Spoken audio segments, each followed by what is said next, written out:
Masih bersama Balai Besar Meteorologi, Klimatologi, dan Geofisika Wilayah 1 Medan. Saya masih bersama Pak Hendro. Kita masih berbicara tentang cuaca ekstrim yang ada terjadi di Sumatera Utara kali ini. Baik, tapi ada pertanyaan Pak Hendro. Ini pertanyaan kita coba. Ini sebenarnya suatu yang menarik kalau memang banyak orang seperti Pak Muksin ini. Jadi Pak Muksin di Tanjung Merawa ini bertanya, saya ini petani katanya Pak.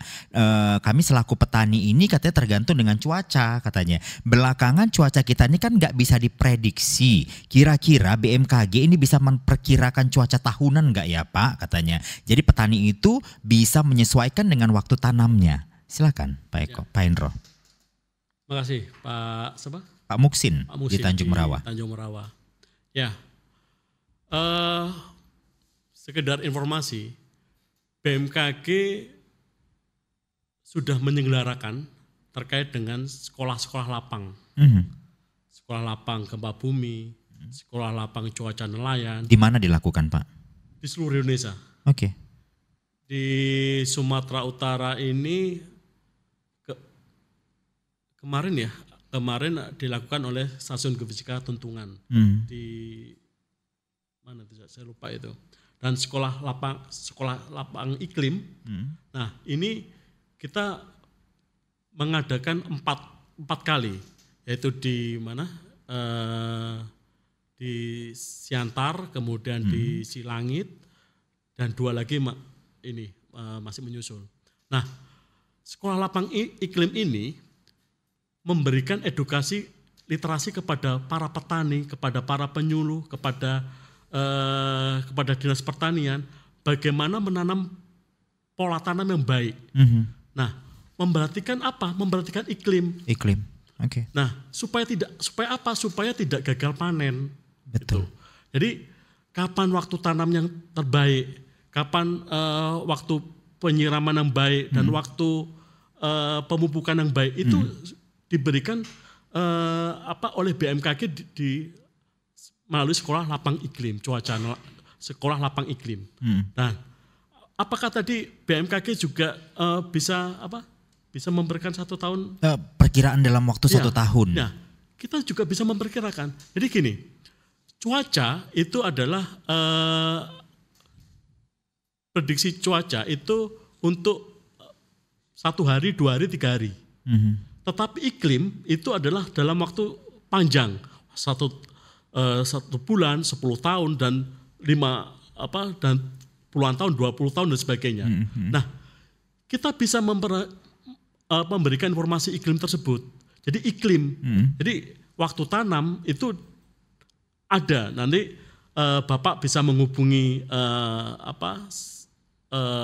Stasiun Klimatologi Sumatera Utara. Silakan di Sampali, atau menghubungi kami lah, kami.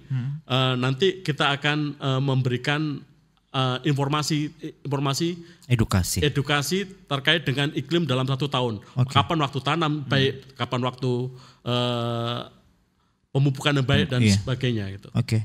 Nah, itu penting sekali sebenarnya ya Pak Hendro. Baik, saya takutnya terputus. Jadi sebenarnya tadi ada 14 sektor mover yang sebenarnya ini perlu diperhatikan. Saat ini kan Indonesia itu lagi gencar-gencarnya meningkatkan sektor pariwisata, Pak Hendro. Betul. Tapi kan memang cuaca jadi faktor penting loh. Jadi tidak semua tempat pariwisata itu aman dari cuaca. Dan saya berpikir bahwasanya ini memang menjadi suatu kebutuhan, bahwasanya mereka-mereka yang suka berpergian, mungkin sekarang ceritanya healing atau apa, ini sebenarnya perlu nggak sih memperhatikan kondisi cuaca di tempat mereka akan berkunjung, di tempat wisata itu sendiri Pak Hendro? Iya. Cuaca dalam hal pariwisata adalah untuk kesejahteraan, untuk kenyamanan. BMKG di Undang-Undang 31 tahun 2009 itu bergerak dalam 14 sektor. Salah satunya adalah pariwisata tadi. Nah, apakah itu bagaimana BMKG bisa memberikan informasi cuaca? Nah, misalkan begini, kita mau pergi ke suatu daerah, kita bisa mengakses info BMKG. Oke.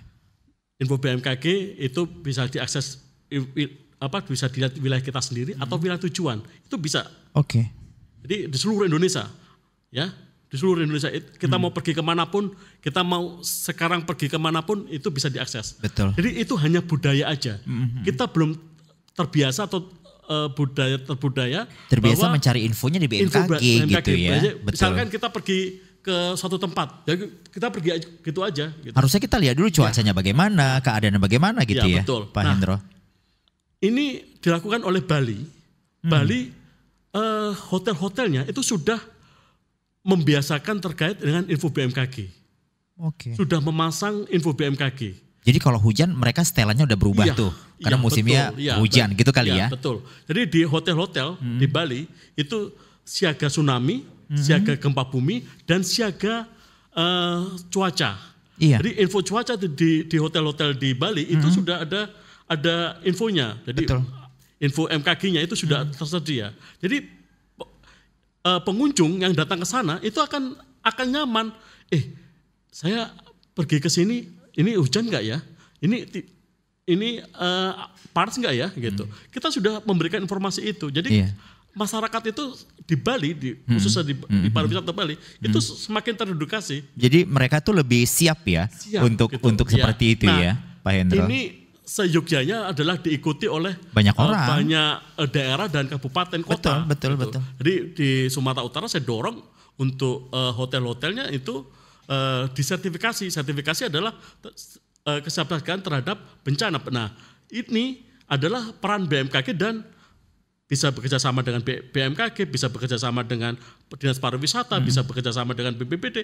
Nah, kita kan bisa buat sertifikasi terkait dengan hal-hal tersebut. Setuju sih sebenarnya sertifikasi, terutama mereka yang berada di sektor pariwisata. Kalau kita bicara Sumatera Utara dan Toba ya mungkin ya Pak Hendro ya, itu baru puting beliung loh di situ ya. Jadi kita sering beberapa waktu lalu, mungkin tahun lalu yang tiba-tiba aja bootnya atau juga kapalnya kena ombak besar. Sebenarnya kita perlu peduli untuk melihat info BMKG itu sendiri. Tapi ada yang menarik ini sebenarnya Pak Hendro.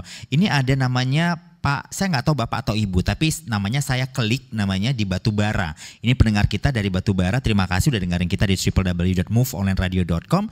Nah kebetulan beliau ini selalu merasa meleset ramalan cuacanya ini ya Pak Hendro. Jadi kalau dia sebelum pergi biasanya dia melihat cuacanya itu di Google katanya.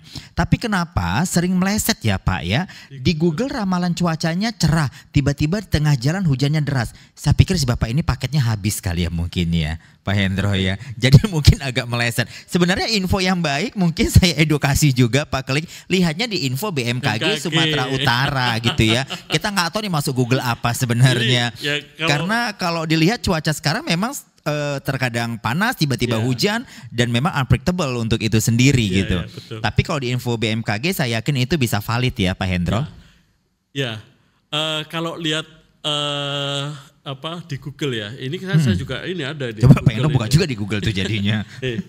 Kan ini bawaan di Google. Tapi kalau Google itu kan keseluruhan mungkin tidak mempunyai alat observasi di Indonesia gitu. Itu dia. Jadi hanya permodelan. Tetapi kalau Pak Batubara Pak Klik tadi atau Bapak atau Ibu mungkin. Nah itu menginstal info BMKG atau khususnya mengikuti info BMKG Sumut. Jadi saya sarankan mengikuti info BMKG Sumut, diklik Instagramnya, diklik Twitternya atau Facebooknya, dan atau websitenya itu akan lebih tepat dan cepat, tepat, akurat. Berapa persen akuratnya Pak Hendro? Kita dalam kinerja kinerja kita perkiraan 85%. 85%. Nah, mengapa tidak 100%? Kenapa tidak 100%? Karena di kita di wilayah tropis itu sangat tidak mungkin ya. Sangat dinamis sekali cuacanya. Kalau di wilayah lintang menengah atau lintang tinggi itu cuacanya itu lebih stabil. Jadi bisa diprediksi dengan baik. Misalkan di Jepang. Kalau kita di Jepang kan kita bisa hujan beneran. Gitu. Benar, betul. Di Amerika juga gitu. Benar. Tapi kalau di lintang tropis itu lebih tidak bisa diperkirakan. Ya, nah kita makanya pengadaan peralatan yang observasi kita semakin diperlukan semakin masif. Nah, kita juga melengkapi itu, melengkapi radar kita sudah terinstall di semua provinsi. Kemudian di satu provinsi ada 2 misalkan di khusus Sumatera Utara dan Nias. Nah, kita akan tambah lagi di mana? Di Silangit. Dan itu adalah upaya-upaya kita untuk mendekatkan terkait dengan keakuratan tadi. Oke, Pak Hendro, karena waktu kita sudah tidak banyak, saya pengen Anda menjelaskan kalau tadi ada 14 sektor sesuai dengan Undang-Undang BMKG nomor 31 tahun 2009. Tadi baru ada 1 sektor pariwisata, selebihnya sektor apa lagi Pak Hendro? Ya, sektor Hankam, sektor perhubungan, sektor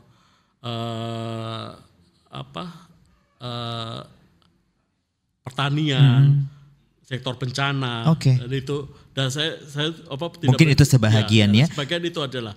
Tapi sebenarnya kalau dipahamin pertambangan juga. Sektor ini memang adalah sektor, artinya semua kehidupan kita, pekerjaan kita, apapun bidangnya, sebenarnya cuaca ini menjadi suatu hal yang paling perlu diperhatikan karena melihat kondisi seperti Pak Hendro katakan tadi. Di undang-undang juga dinyatakan bahwa pemerintah daerah dan pemerintah itu wajib menggunakan informasi meteorologi, klimatologi, dan geofisika untuk perencanaan pembangunan. Yes, benar. Untuk perencanaan pembangunan sebenarnya banyak pemerintah harusnya melihat situasi kondisi dari cuaca itu sendiri. Begitu ya Pak Hendro. Apa yang menjadi closing statement dari Pak Hendro sebelum kita closing? Ya, terima kasih masyarakat Sumatera Utara. Saya berterima kasih kepada Move Radio yang telah membantu mendiseminasikan info kita. Nah,